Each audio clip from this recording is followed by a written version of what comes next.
If you're a man, it's your fault. Let me break this down real quick. Worldwide, we exist inside of an R culture. Such a shame that I can't even say the full word to show its significance, because that is a word that doesn't want to be discussed properly. Because if we truly discuss it, we have to recognize that as men, we are perpetually responsible for it existing in the first place. And I'm going to be breaking this down into 3 separate points: our culture, capitalism, and violence that men commit on a daily basis. Our culture is a prevalent thing in society, and even those men who wish to deny its existence, if you sit down and ask them a couple of questions, will end up admitting to it. You recognize that your daughters, your sisters, your mothers cannot walk down the street safely, comfortably, even in broad daylight. Even your little girls, your children cannot be comfortable walking down the street and be safe. Why? Because of men. So who's the one perpetuating this, and who's the one allowing it to exist? And RAPE is the most tolerated crime in all of the world. It is something wherein the victim is always blamed but not the perpetrator.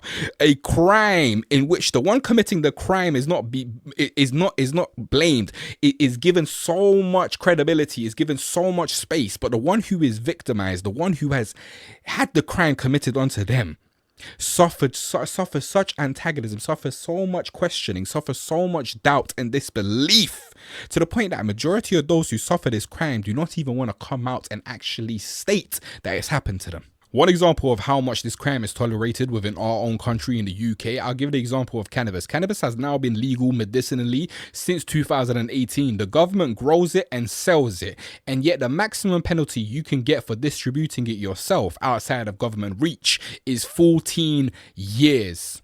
Yet there are countless cases of men who commit this crime getting 3 years out in 2. Men committing this crime against children getting 3 years out in 2.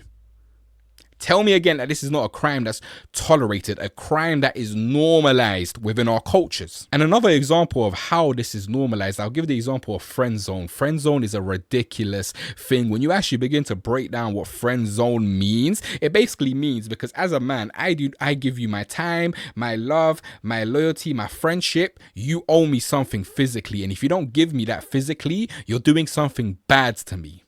It's this inherent expectation that women's bodies are owned, or in some way owed to us as men. The very baseline foundations of our society, of our understanding of our relationship between men and women, is founded in RA.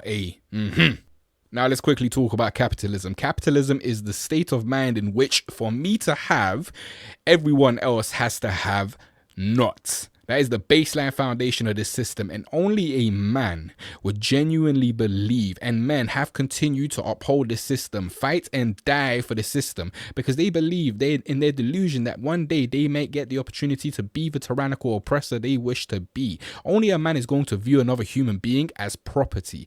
Only a man is going to genuinely be okay with a child starving, as long as it means their profits increase. Now let's talk about violence, and how violence is a strategy that men have been upholding, subconsciously or otherwise, for however long, in order to maintain their positions within society. In a society wherein war is a constant threat, violence is a constant threat, men need to be protectors. Men have to be protectors. And it means that men have more of an authority, more of a position to demand power, to take power, if they are the ones doing the fighting, if they're the ones going to war. And it's the baseline foundation of why patriarchy is even able to consistently exist throughout history. Because if we are in constant states of war, it's going to be men who can claim power and take power due to the fact that they're going to war. Violence is a big part of the patriarchy. Without violence, there is no patriarchy. And the fact that majority of violence committed in the world against men, against women, against children, against all demographics, is who men commit. Men do it. Most of the crimes, men. Most of the violence, men. Most of the problem, men. Genuinely, sincerely, if you got rid of all men today, the world will be at peace, bro. For the most part, at least.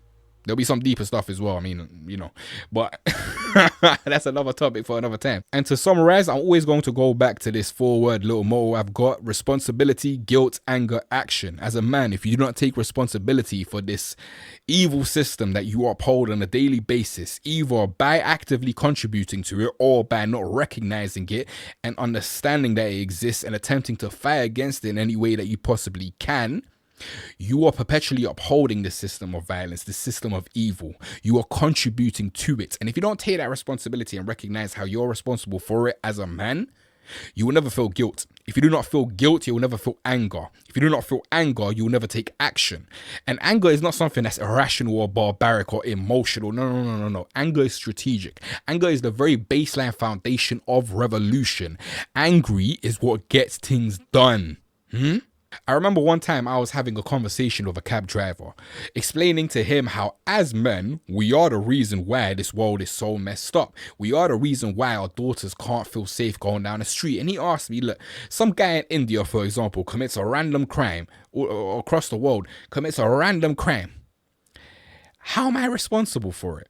And I told him simply and plainly, for example, in America, we've got the president right now is a known SAR, is a known predator for children, for women, all of that. That is evidence, allegedly. Let me not get sued, but that's evident. And yet we as men do nothing about it. If we wanted to, we could get rid of them today. We can unite, organize, and get rid of them today. But no, we'd rather feel safe. We'd rather continue going to work, living our lives, doing yada yada. We don't want to put this at risk. I don't want to put that at risk. I got too many responsibilities. And that's the trap that they put us in oftentimes in order to keep us quiet. But it is our fault. We're the ones who created it. We're the ones who allow it to continue to exist. It's us. And as soon as we recognize that, we're going to have a desire to actually change it. But until we take responsibility as men for this type of culture that exists and continues to thrive and exist, then it won't change.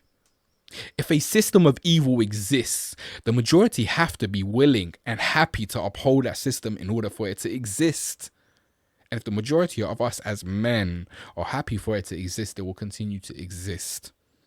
But as soon as we're unhappy, as soon as we genuinely start to take responsibility and feel angry for all the years that we weren't taking responsibility, for all the years that we weren't taking action, perhaps then maybe change will come.